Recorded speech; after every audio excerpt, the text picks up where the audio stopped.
دست رفته تا این لحظه و این ساعت 6589 مورد فوت و مرگ و میر قطعی و مسجل ناشی از ابتلا به بیماری کووید 19 در سراسر کشور ثبت و گزارش شده. خدمت عزیزان عرض کنم وضعیت همه استانها به نوعی روند نزولی و کاهش تدریجی موارد ابتلای جدید به خصوص در موارد بستری و بیمارستانی رو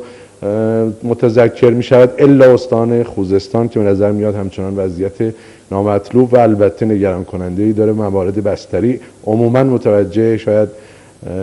استان خوزستان باشه با توجه به روند روزهای گذشته و امیدواریم با رعایت نکات بهداشت فردی در سراسر کشور این روند ادامه پیدا کنه و در استان خوزستان هم با جدیت، دقت و همت که مردم عزیزمون در کنار همکاران ما در نظام سلامت خواهند داشت ما روند کاهشی این استان رو هم در روزهای آینده شاهد باشیم. درود بر شما از همه شما.